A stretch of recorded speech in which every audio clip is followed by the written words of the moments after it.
Good afternoon, everybody. We're going to start in 1 minute. We are recording the session and we'll make it available. So if any of your friends also want to access it, you can send them the link.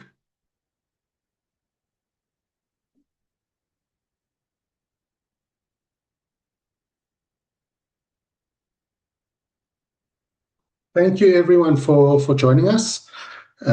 Today we are doing a Q&A session for the GED. This Q&A is very, very open, and you're really welcome to ask any GED related question, no matter what it is. It can be academic related, it can be administrative related, it can be any question that you may have relating to the GED. My name is Sean Swartz. I'm joined by Angela here. She's very involved with me in running the GED for the whole of Africa. And so we're very excited for you to have joined us today. We always want to make sure that we can ensure that as many people understand what the GED is all about and how it works. And so thank you for making the time to join and find out about the GED and the academic side. And no matter what question is, we're here to answer it. Just a very high level before we start. So the GED is a high school equivalency diploma, and it's used by students to be able to study further or to progress, to get a better job, to get a promotion, or just to better themselves. And so that's what the GED is all about. If you do have a question, feel free just to type it in the chat, or you can even unmute yourselves and ask the question. And we're here to answer any question. It's really very, very open. So feel free just to go ahead and ask questions. Who wants to begin? You don't have to be shy.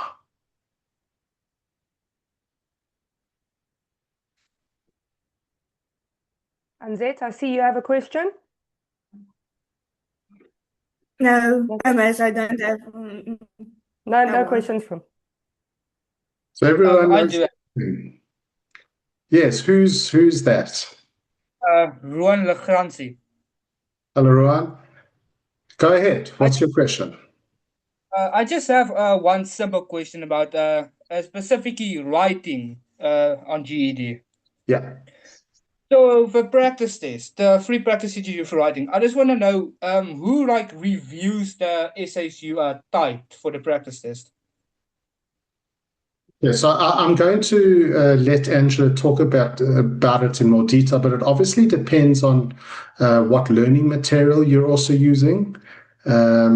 So if you're using essential education for writing that essay, then it is reviewed by one of the team members at Essential Education. But Angela, you want to add to that? So I didn't hear the question properly. Could you just repeat the question? Okay, so the essays, the practice test in writing that you type the essays, I just want to know who reviews them and then gives you your score out of 6 for it. Okay, that is so obviously, I mean, you're using Essential Education, and it actually gets reviewed by Essential Education themselves. Okay. Thank you. Just all I wanted to ask. Thank you very much. Yeah, it's very important that to understand that it's part of the package is that it is reviewed by one of the teachers at Essential Education, and they give you that feedback. Yeah. And I think, Angela, if you want to just talk about the writing in general, about what is the essay all about? How does it work? Okay, yes, of course. I mean, the essay, I think it's probably one of the components that most of the students struggle with, that are busy with the GED. I think it's quite a daunting thing for students. I think the important thing about the essay is that this is not creative writing. Okay, it's not using being creative at all, there are rules when it comes to the essay. The essay is all about understanding the difference between being biased and giving proper, credible evidence. So as you move through your reading component, you actually cover bias, you cover credible evidence, how to identify when somebody is being biased, when they're using their own personal opinions, they're not backing up what they're saying with proper studies that were done. This is what you need to show the GED. You need to show them that you understand the type of supporting details that they're using in the argument. You cannot use any prior information that you have on the subject. It doesn't matter if you've got prior information.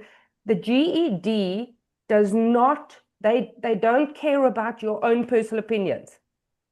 You can only use what they give you in the stimulus. Okay, and then you need to identify which argument is stronger, and you need to explain why you say. You can't just say this passage is stronger and then just repeat or summarize what they said in the passage. You've got to analyze. You've got to say, they want to see the words like bias. They want to see words like they're using loaded words, emotional language. Okay, they're using personal opinions. The GED wants to see those words in your essay because that indicates that you have analyzed and you have not only summarized. Okay. Yeah, Angela, I think it's very important just to add to that that there's a, as you said, there's a very, very specific structure that you need to follow. And if you don't follow it, you're going to lose marks. It's really, really important to follow the standard template that exists. We can share that information. If you don't already have it, it's very important to follow the essay in exactly the format that is required. The next question, Angela, actually is from Suzette. She's saying, is using AI or ChatGPT allowed when doing your practice tests? Like, no.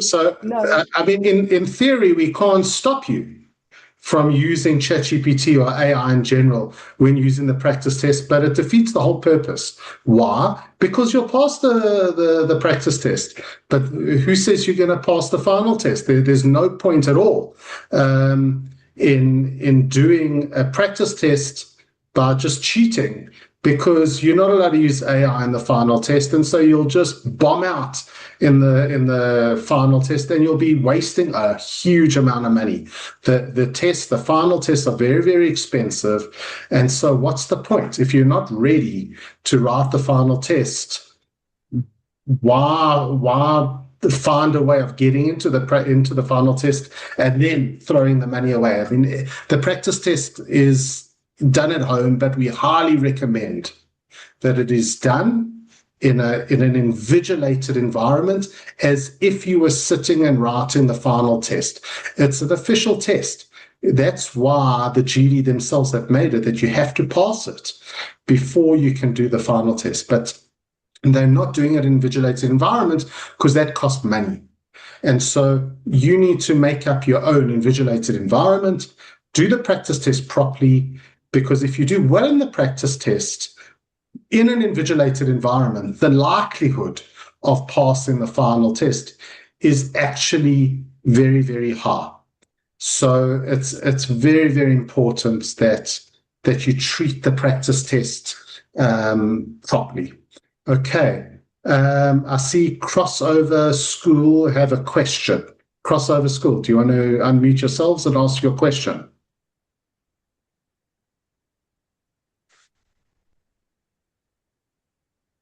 Okay.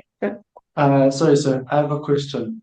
The question is, I was doing a bit of research on GED, and it shows that it's a bit harder to get into varsities local with a GED than with CAPS. Why is that?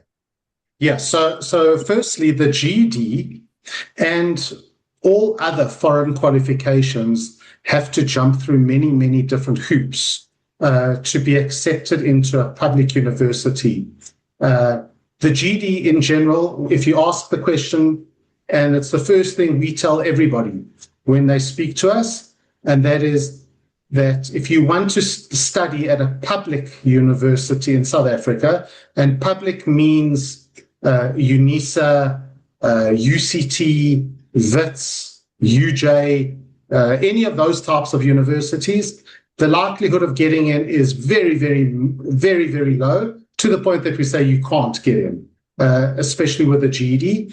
One of the main reasons is actually that the GED doesn't have a second language. And to get into public universities, you have to have two languages. So in general, if you want to study at a public university and do engineering or medicine or something like that that is not available at a private college, then you should not be doing the GED. It's the wrong thing to be doing. It has not been accepted by public universities for many, many years. And so that's the way it is. Unfortunately, there are no ways around it.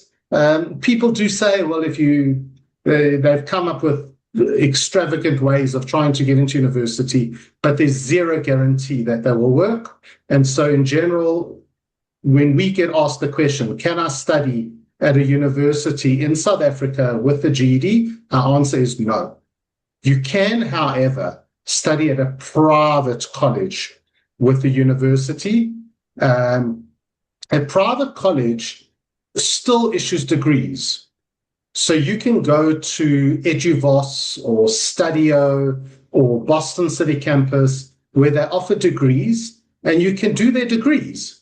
You can do a BCom, you can do a BA, you can even do law and become a lawyer, or do the CA route and become a chartered accountant with the GED at a private college, but certainly not at a public university. I hope that answers the question. Angela, do you have anything else to add to that? No, I think you've covered it. All right. So let's jump to, yes, go ahead. So, just one more question, sorry. If we fail, let's say we pass the practice test and fail the main test, do we have to redo that whole subject from the beginning, or can we just go through it and try and do it again? Yeah, so Angela, do you want to answer that? Yes, when you fail a ready test or an exam, it's really important to go and look at your score report. You get a score report, the GED gives you a score report. They don't tell you which questions you got wrong. Okay, remember the GED is all about learning skills, not learning answers. They tell you which skills to revise. And you can find those skills in your learning material. You link that report up to whichever learning material you're using, and it actually tells you where to find the lessons to revise. And we strongly suggest that you go and do revision based on that score report. It doesn't make sense to go and rewrite the test immediately again. Take time, do revision. You don't have to work through all the work. You work through the lessons that they suggest in the score report before you do another ready test or an exam. Does that answer the question? Crossover? Yeah. Yes. Yeah. Do you have any other questions before we move on? Yes. Okay. So I've got the next question here is from Casey. If we were to fail the GED ready test, do we have to pay for it again? Yes. Unfortunately, yes, you do have to pay for it again. The GED ready test costs about 150 Rand. You have to pass it. Once you've passed it, you don't have to do it again. Once you've passed it once, then you're able to book to do the final exam. Should you fail the final exam, you do not need to redo the practice test again, the GED Ready test. You are more than welcome just to revise, as Angela said. And once you're happy that you've revised, then you're able to just book to do the final test again. And unfortunately, every time you do a ready test or every time you do a final test, you do have to pay. The cost of the final test at the moment is $90. It's very expensive. So we highly suggest that you prepare properly before you go and write that test. Sean, can I just add something here as far as the ready test is concerned? The passing mark is 145 out of 200. We strongly suggest that you get at least a 150 or above for your ready test before you go and write the exam. If you get a 146, that is quite a low score. Okay, it is a passing, I know it's a passing, but we strongly suggest that you go and revise properly again if you're going to go and book that exam, or that you do the ready test again to try and get your score to a 150 and above before you actually book your exam. Yeah, so I think just to summarize relating to GED Ready test, because there's another question related to it. GED Ready tests are not written at a testing center. They are done at home. You do them at home, but you do them in we recommend that you do them in an invigilated environment. You do not cheat. You do not use AI. You do not use Google. You simply do it as if you were writing the final exam, because if you can't pass it like that, you're wasting your time and your money in doing the final test. And the recommended score is to get at least 150 before you go and book for the final test. If you're only just scraping through on the ready test, we recommend that you study further and practice more before doing the final exam. Okay, the next question was, one of my students are asking if they heard that the Department of Education doesn't accept the GED. So firstly, the Department of Education has got nothing to do with this. There are two regulatory bodies that oversee all qualifications. The first one is called USAF. USAF is the University of South Africa. They are the ones that decide if a foreign qualification can go and study at a public university. And as I've said, they do not provide the letter, which means that you cannot go and study at a public university in South Africa with a GED.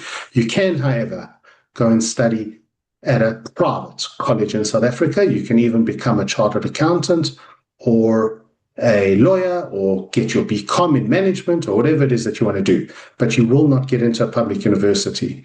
The second qualification authority is the South African Qualifications Authority. They're called SAQA, and SAQA are the qualifications authority that you apply to get a certificate of equivalence. That's a piece of paper that says that you have the GED and that the GED has been found to be the closest comparable qualification to the National Senior Certificate, and that piece of paper can be used to apply to a company that requires you to have a matric to get a job. So that's what it's used for. It's not used to study further. That you're not going to be able to do at a public university.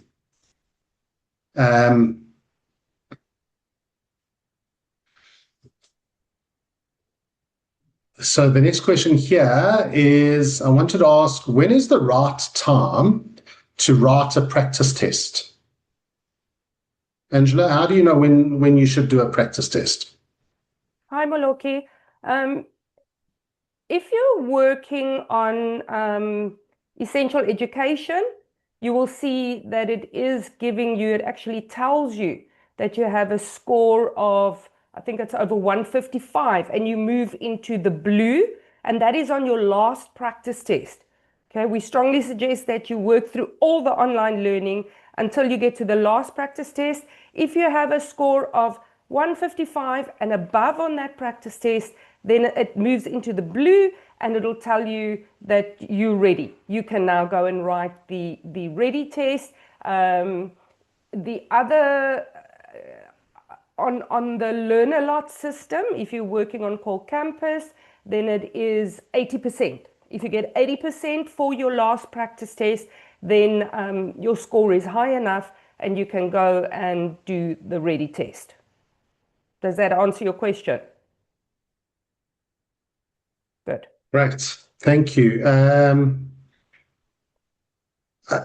Now, the next question is from Yaku, says, can the GED accept you to go to the SANDF or to the police? So in general, the way you need to do it is, number one, you have to phone them and ask them directly. You have to ask them. We can't tell you. We don't know all the different places that accept the GED.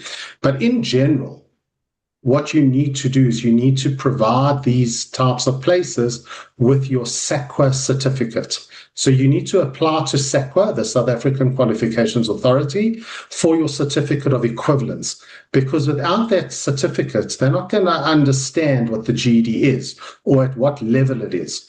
Because what happens is that the SAQA certificate actually states what it is, meaning what level is it at? Is it at an NQF level? Which NQF level is it? What's its closest comparable qualification? And it specifically states that the closest comparable qualification is the National Senior Certificate, which is a matric.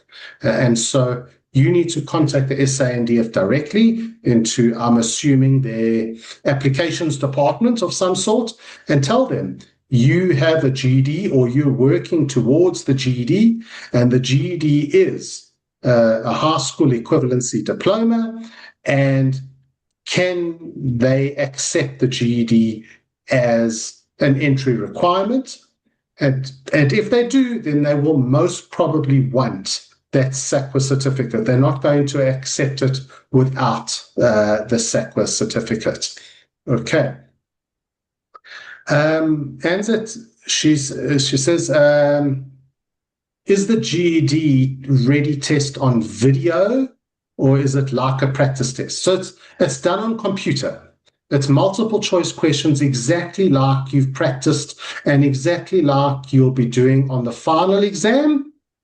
It's a multiple choice system. You log into GED.com with your profile, and you start your practice test. It gives you a certain amount of time. It shows you one question, you answer the question, and you move on to the next question. There's no videos. It's simply a multiple choice question. And those questions are literally the same type of questions that you get in the final exam, except that the only difference really is that the GED Ready test is half the size of the final exam. So if in the final exam you normally get 40 questions, you'll only get 20 questions in the Ready test. That's really the biggest difference. And the Ready test is obviously not invigilated, so we recommend that you do it yourself.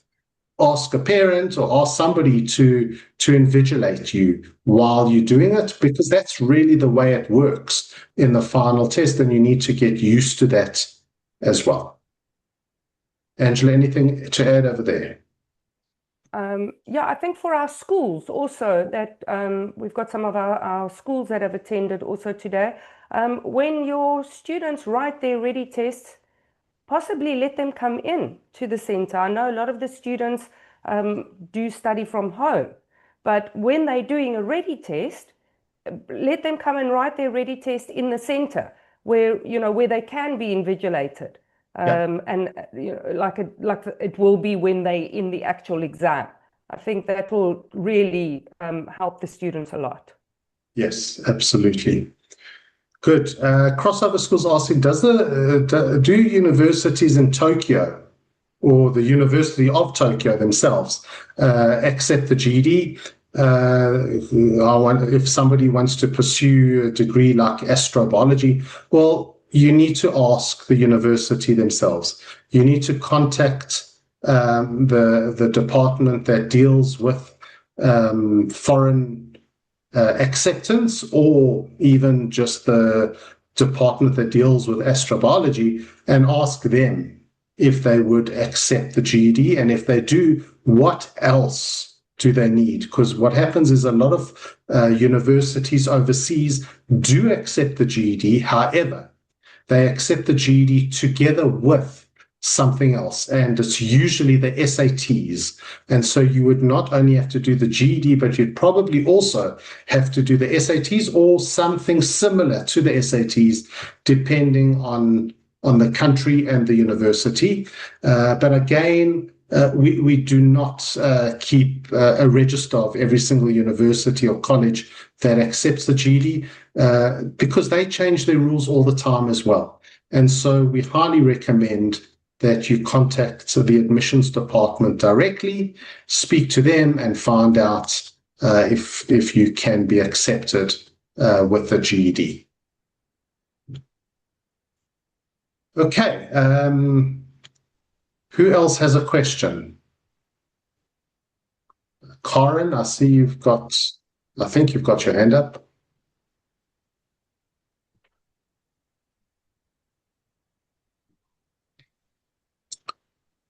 Okay. Crossover, are you doing great here with all the people in the background there? So here's another question from Crossover. They say, once you've passed, what do you get? Do you get a digital certificate? So firstly, there are 4 exams. You have to pass all 4 exams. The passing score is 145. Often, very often, somebody will get 144. And every day we get an email to say, I got 144. Can you just push me up to 145? The answer is no. It doesn't work like that. Unfortunately, the American system is very different to the South African system, so you won't be used to it. And getting 144 doesn't mean that you just missed it. It means that you did not pass. And so we cannot push it up. You have to redo it until you pass. So once you have passed all 4 exams, within a day or 2, you will receive your digital certificate, a PDF, a signed digital PDF document of both your GED diploma as well as your GED transcript, directly from the Department of Education in Washington, D.C., in the United States. They send it to you by email. You have to download it and keep it.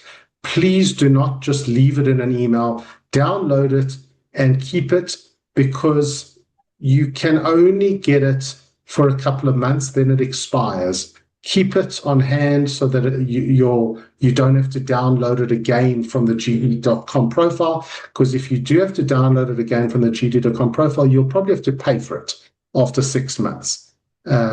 If you want a printed paper-based copy of your diploma, you can certainly order one.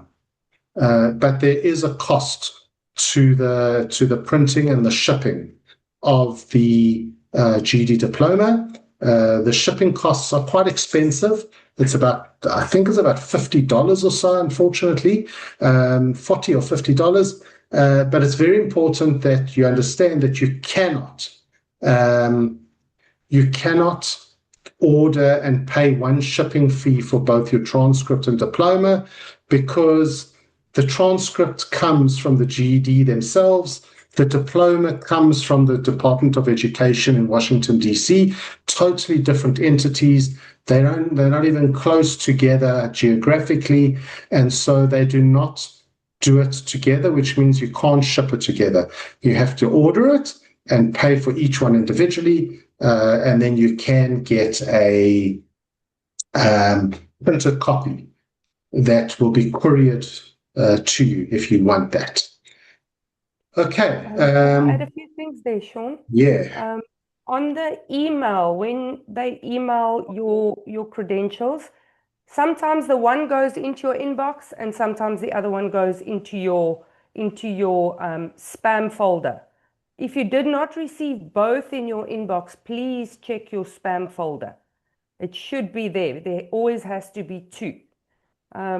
And then the other thing I want to mention, as far as the credentials are concerned, as Sean mentioned, it's very expensive to get the paper credentials from the USA, to have them couriered. If you are going to have your credentials, or if you're going to have it verified by SAQA, South African Qualifications Authority, you do not need the originals. They accept the copies. Okay, so don't go and order the originals because you think that SAQA requires them. They don't. They're happy with the copies, and once they have then verified it, SAQA will give you a verification to state that, firstly, that it is authentic, your qualification, and then secondly, that it is verified as an NQF level 4. Thank you. Thanks, Angela. The official GED website, ged.org.za, is very important. I highly recommend that you go and you look through it. Why? Because most of the questions that you've been asking today are actually answered here. So the next question was, how many questions are there in the actual test? So if you go to ged.org.za, you can go to here, the GED test, and you can come here and you can see the 4 different subjects. If you click on one of the subjects, let's say science, it will come and tell you all the details that you need to know. The breakdown. So life sciences, you can see 40% of the questions come from life science. 40% come from physical science. So all the information that you need to know is on this website, and we highly recommend that you use it. There's also a very, very important part of that website, which is resources. And if you go to resources and then go to how to, you can see this is how I register a profile. This is how I book a ready test. This is how I apply for an accommodation.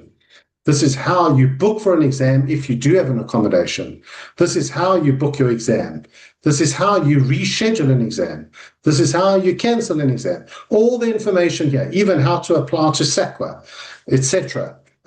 All that information is available on the website. Please use it. It's really, really important that you're knowledgeable about the GED, and all that information is there. Okay. The next question is,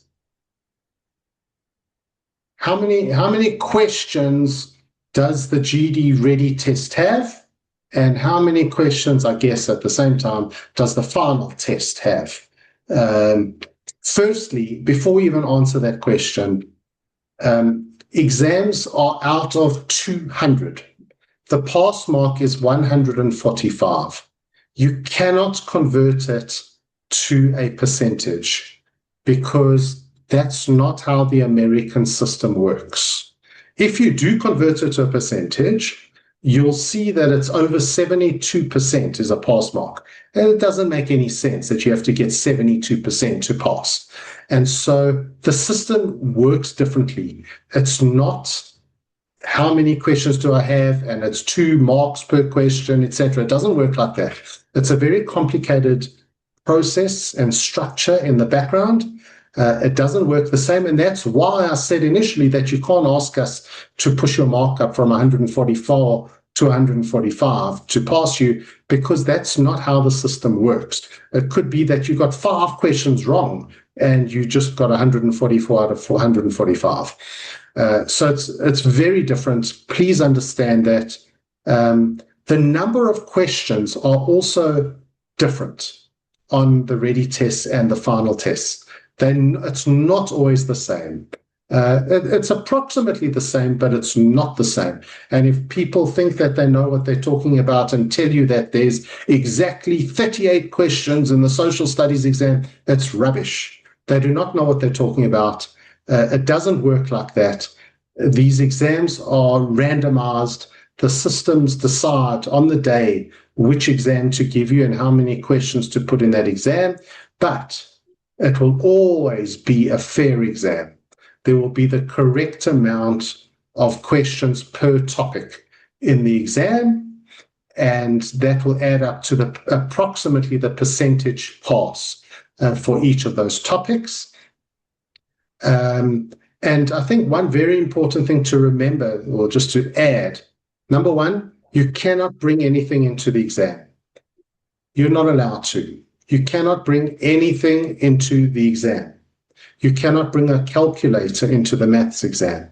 In the maths exam, when you need a calculator, an online calculator will be made available to you on the computer. If you need to calculate things and make notes and just work things out, you are given pen and paper. In the exam, you can use it, but you cannot use one of your other exams to one of your own paper or pen or calculator in the exam. You're not allowed to. Okay. Angela, anything else to add in the exam security side of things? The ID, very important. Yeah, ID, definitely, your card, smart card ID. Another thing also when it comes to the exams, you're not allowed to write that exam without that ID. You will be sent away and that you will not be refunded. So do not arrive at that exam having forgotten your ID. And if you don't have an ID, don't book for the exam. Wait, apply for your ID, get your ID, and then go and write your exam. Yeah. Also, what I'd like to add is when you're going to write your exam, remember, you're working on a computer. Sometimes computers fail. Okay. If there is any problem with your computer or with the exam, the calculator's not working, the computer froze, please put your hand up, call your invigilator and tell your invigilator there and then, here is a problem. Check your time, okay? See how much time you've got before you write your exam. If there's a problem with your time, let your invigilator know and make sure that you get a case number before you leave the exam center, because the GED will not do anything if they do not have a case number from the testing center. Yeah, very important. And as I said, the exams, the final exams are written at a testing center. It's very, very strictly managed and run. They've got cameras everywhere watching you. You have to scan your ID. They have to verify your ID. They have to make sure that you are who you say you are before they will let you write the exam. And you're not allowed to take anything into those exams. So you can't take pictures of the questions to share with your friends or anything like that. So it's a very, very secure exam. And so I think that also answers your last question, Suzette, regarding the security of exams. Are there any other questions? We've been talking for nearly 40 minutes, so we are going to start wrapping up soon, but we're happy to take a couple of final questions.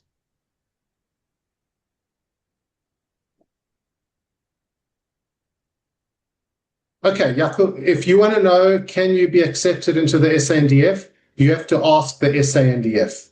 We cannot tell you yes or no. We are not the SANDF. We do not know that. You have to go to the applications department or the admissions department of the SANDF, tell them what the GED is. If they say to you, well, it's a foreign qualification, you tell them no problem. You can provide a SACWA certificate of equivalence, and they will then tell you whether you can be accepted or not. It's not something that that we can answer. Corin, how much time do you get to write the exam? Every exam gets a different time. So social studies is less than the science exam or the other way around. It's all on the GED website. So, for example, the science exam is 90 minutes, and that includes 2 minutes of time to read instructions in the final review.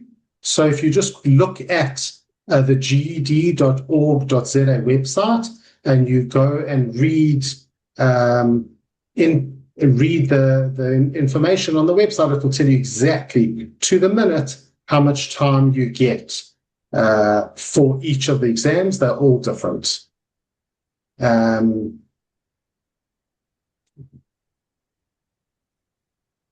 you get a job with a GED in the US? Well, yes, you certainly can. The GED is a US high school equivalency diploma. But again, it will all depend on the company that you're applying to. Does that company require you just to have a GED? They may also want you to have SATs. They may want you to have a degree. It really depends on the type of job that you're applying for. Okay, and then Casey's asking, how can a pass mark be set if the amount of questions change? Well, the weightings change for each question. Every exam has a different weighting for the different questions, and so it always works out on a fair basis. And you're asking your question and you're thinking about it from a South African perspective. And as I said, unfortunately, the GED is not South African. They score they've got a very complex scoring and grading system in the background that always grades it fairly, but it's always complicated, and it's not something we can explain over the phone or even on Zoom. Okay. Angela, do you have any closing comments? No, nothing from my side. Just if you're learning for your GED, consistency, put some time in every day. Don't try to wing your exams. Make sure that you are properly prepared for your exams. And once again, if your score is not high enough on your ready test, please do proper revision before you go and write that exam. Excellent. This session has been recorded, and thank you for everyone for attending and for all the questions that you've asked. We will be uploading it to our YouTube channel, and so it will be available on YouTube to review and to watch and to ask further questions. But you're more than welcome to always contact us through the ged.org.za website, and we can answer any of your questions or help you if you get stuck with anything GED related. Thank you for your time, and have a wonderful afternoon, everybody. Thank you.